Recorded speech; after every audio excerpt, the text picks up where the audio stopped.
Bonsoir à tous ñoo di waxtaan ak yéen ci sortie bi nga xamante ni Birahim Seck def na ko par rapport ak communiqué du parquet financier bi génn démb buy informer l'opinion sénégalaise que dañuy ubbi une information judiciaire sur des faits supposés graves de blanchiment de capitaux, ouverture de société écran yuy impliqué plusieurs personnes pour un montant de 125 milliards muy ay faits yu doy waar. Et à la suite de ce communiqué ñu gis tey Birahim Seck bu forum civil de la société civile def réaction bi ngeen gis nii ma affiché ci tweet bi pour dire que nit ñi dañoo war a def nànk, que la démarche doit être rigoureuse et que lan moo tax le parquet financier n'a pas communiqué sur les autres dossiers yu nekk di gérer ak est-ce que ubbi nañ une enquête sur le dossier des 1000 milliards. te sortie bi Birahim Seck def nii dafay poser justement la problématique de ñun li ñu yàgg wax ci suñuy vidéo par rapport à cette société civile. C'est-à-dire qu'il y a des personnes dans cette société civile qui ne sont pas intéressées par les débats de fond.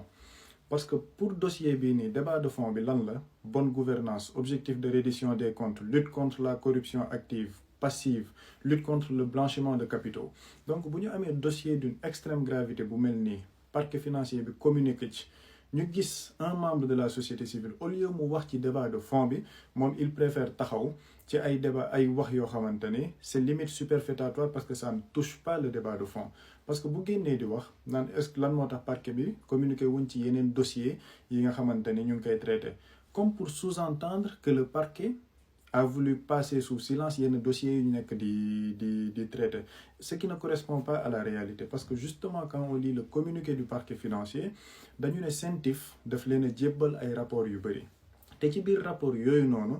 muy bii nii ñu communiqué démb dañ ci def ay investigation ba am ci ay faits yoo xamante ni mën nañ ci ubbi information judiciaire et que les autres rapports sont en cours de traitement. Donc des rapports qui sont en cours de traitement ne peuvent pas faire l'objet d'une communication. Ça c'est clair et simple à comprendre pour un intellectuel honnête. Mais quand on est un intellectuel wala un membre de la société civile boo xamante ni lépp luy jëm ci bonne gouvernance yittelu la limite on a l'impression qu'ils veulent faire des sorties médiatiques pour après dajale sorties médiatiques yooyu une yi ñu leen di bind ñu def ko pressbook pour yónnee ko seeni bailleurs pour montrer qu'ils ont une existence dans ce pays. Et ça ce n'est pas le rôle de la société civile. Parce que lu mel nii yàgg nañ di ko wax quand le gouvernement a fait un point de presse pour wax ci chiffres yi nga xamante ni dañ ko falsifié muy nguur bi fi génn, on n'a pas entendu cette société civile dénoncer fait yooyu noonu. On n'a pas entendu cette société civile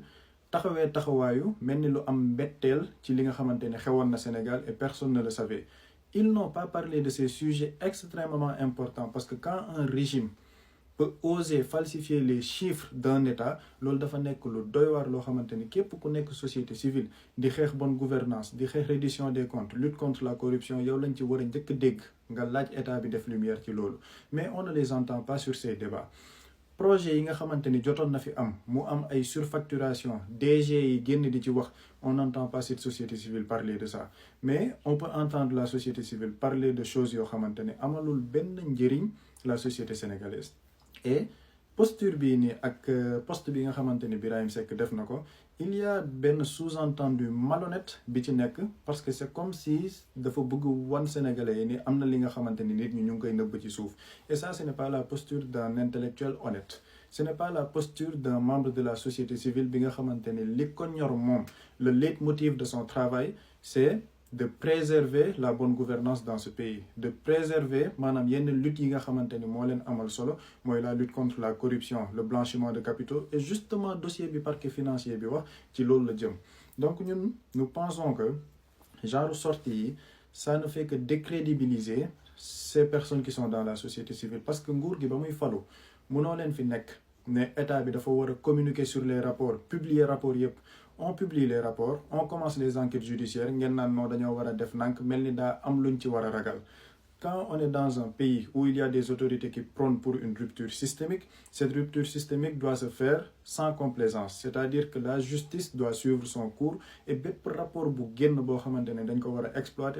exploiter parce que sénégalais loolu la ñu voteel autorités yi nekk en place. Donc nous appelons cette société civile à plus de responsabilité, plus de lucidité et plus d'honnêteté dans leur démarche, plus d'honnêteté dans leur posture parce que li ñu nekk di def nii, ils ne sont pas là pour défendre l'intérêt de la population sénégalaise, et loolu moo tax ñu bëri naan seen bopp lañ fi nekkal seeni intérêt bopp moo leen ñor et c'est justement à travers ce genre de tweet wala ce genre de réaction moo tax opinion sénégalaise bi di am xalaat boobu ci ñoom. donc muy nekk li nga xamante ni ñun de notre analyse du loo xamante ni rafetlu nañ ko parce qu'on sort du débat de fond pour aller vers des débats futiles yoo xamante ne amalul njëriñ nit ñi. On se concentre sur ce dossier extrêmement grave te li ñuy doon xaar ci ñoom mooy ñu demander la lumière des faits par rapport à ce dossier. donc analyse boobu la ñu amoon par rapport ak sortie bi nga xamante ni Birahim Seck def na ko di leen jox dig daje ci yeneen vidéo yi nga xamante ni dinañ ko def incha allah.